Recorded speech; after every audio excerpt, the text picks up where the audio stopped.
Semoga selamat datang ke SRTV. So, ini adalah satu benda yang apa yang bakal aku kongsikan pada kamu ni lah. Aku rasa benda ni akan keluar juga. It's just a matter of sooner or later. Dan ianya telah dikongsikan oleh budak Skobot lah. Di mana perkongsian ini telah dikeluarkan pada 12 Mei 2026. Baru sajalah sewaktu video ini dirakamkan. Ianya mengenai masalah tunggakan gaji sekali lagi yang sekarang ni masih lagi melanda dalam skuad Sabah FC. So apa yang ingin aku bawa anda melihat dan berbincang mengenai benda ni adalah, pernah aku katakan di awal video tadi, aku tak heran kalau isu ni keluar sekali lagi kerana permasalahan ni telah berlaku di awal saingan Liga Super lah, di mana sebenarnya yang telah aku kongsikan pada video sebelum ni. Akibat daripada permasalahan ni, Sabah FC telah disenarai hitamkan oleh FIFA di dalam yang memban kita untuk melakukan sebarang perpindahan pemain lah. Walau macam mana pun benda ni berjaya di uplift dan Sabah FC telah pun dikeluarkan daripada senarai tersebut. Cuma apabila sudah masuk ke penghujung saingan Liga Super dan sekali lagi perkara ni menjadi perbincangan sekali lagi, aku merasakan agak risau jugalah. Okay, antara benda yang aku risaukan sekali lagi, of course aku tidak mahu sekali lagi Sabah FC disenarai hitamkan di dalam FIFA kerana ianya boleh membantut persiapan saingan Liga Super yang akan datang. Dan dalam masa yang sama juga, sekiranya benda ni masih lagi berlarutan, ada isu-isu lain yang boleh kita perhatikan dan jangkakan akan berlaku. Tapi of course bagi aku tidak mahu benda ni berlaku lah kalau boleh macam tu. Tapi kalau no choice, terpaksa dilakukan oleh kerana kekangan bajet ni, so kita mungkin besar bakal melalui satu lagi musim yang kita tidak inginkan. Okay, sebelum aku bercerita lebih lanjut apa kesan dia, aku ingin bercerita dulu yang bahawasanya benda ni bukan satu benda yang agak asing di saingan Liga Super. Dan bukan Sabah FC saja melalui benda ni. In fact, banyak lagi klub yang masih bertarung lah untuk cuba menyelesaikan isu sebegini di dalam klub masing-masing. Sehingga ada mengeluarkan statement yang ingin menarik diri daripada saingan Liga Super. Dan juga reason kenapa perbincangan meja bulat yang diajak oleh CEO Selangor FC tersebut dilakukan. So itu adalah ini adalah antara major isu lah kenapa perbincangan tu dilakukan.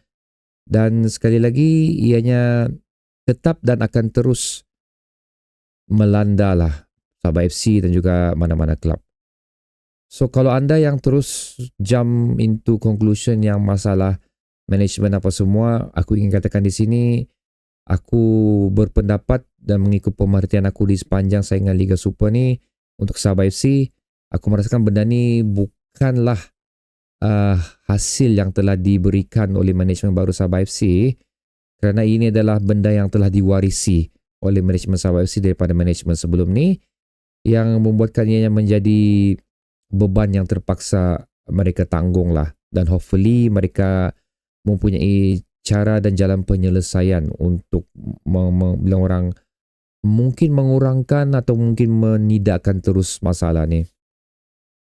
Tunggakan gaji ni bukanlah tunggakan yang dikatakan tidak dibayar secara langsung, tapi ianya cuba dilakukan dan di dalam proses pembayaran secara berperingkat. Dan aku dipahamkan isu tunggakan gaji ni telah melibatkan pembayaran yang gagal dilakukan selama 3 bulan.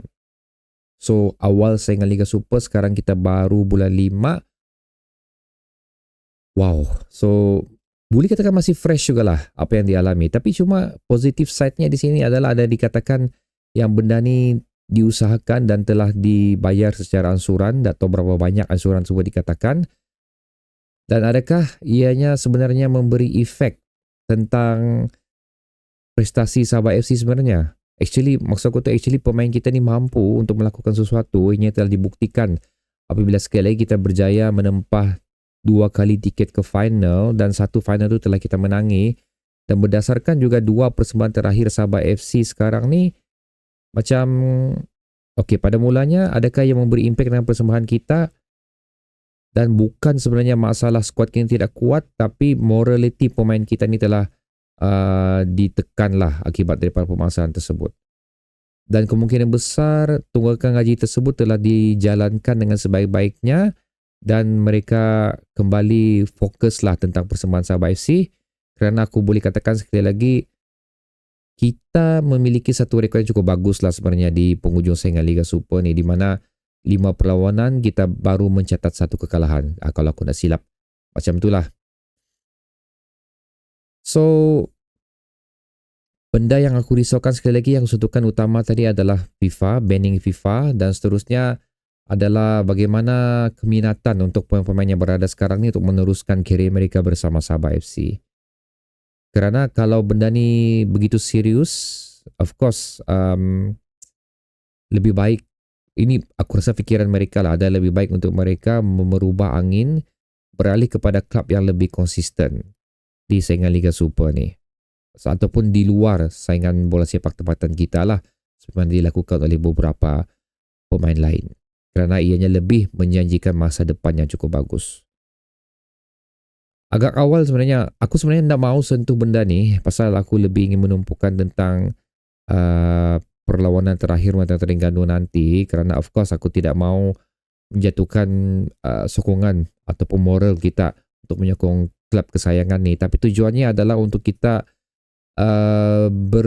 bersedia dengan apa yang bakal dan mungkin akan terjadi dalam persiapan bola sepak yang akan datang lah, terutamanya mengenai keluarnya pemain utama di skuad Sabah FC ni. Kemungkinan itu yang aku ingin katakan di sini. So aku tidak mau put the blame on the new management.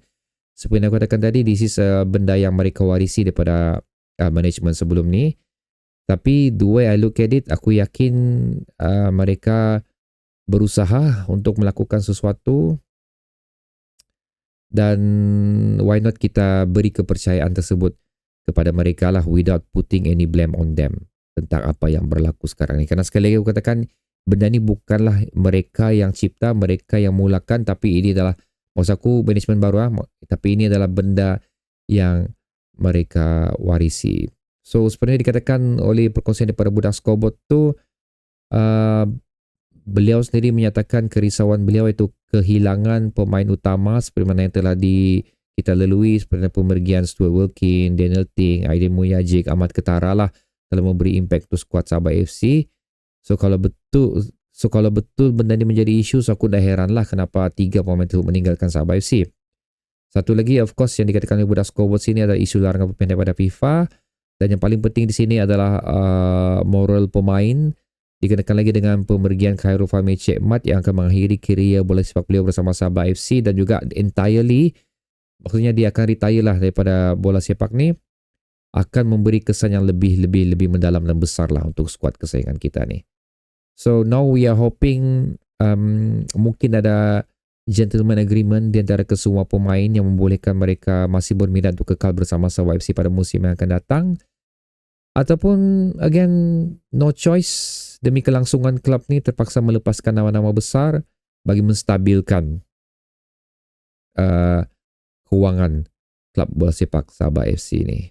So aku mengharapkan dianya tidak memberi impact lah untuk persaingan terakhir ni, kerana sekali lagi seperti yang aku katakan pada video sebelum ni, betapa pentingnya saingan terakhir nanti di saingan Liga Super pada 15 hari bulan ni, dan aku mengharapkan result yang positif daripada keputusan perlawanan tersebut boleh membantu dan memberi keyakinan lah kepada pemain yang ada sekarang untuk kekal bersama Sabah FC. So because sekarang is not all about lencana di dada, kita kena fikir juga ini adalah karier mereka, ini adalah kelangsungan hidup mereka.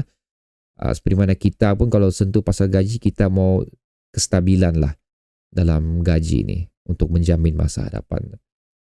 So itulah guys perkongsian yang aku terkini untuk Sabah FC yang boleh share daripada anda, dan ini sekali lagi didatangkan daripada rakan kita sendiri tu budak scoreboard yang seringkali berkongsi mengenai isu-isu terkini perkembangan Sabah FC, dan isu yang baru dikongsikan oleh budak scoreboard ni adalah benda yang bagi aku kita tidak boleh lepas pandang lah, kita perlu tahu benda ni.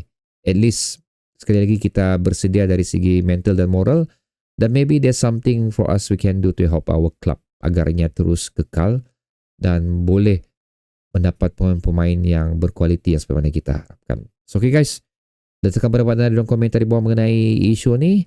Apa pandangan anda? Tapi yang paling penting, adakah anda rasa ianya boleh dan akan mengganggu perlawanan menentang Terengganu nanti? Jadi bertemu lagi di video seterusnya guys. Assalamualaikum.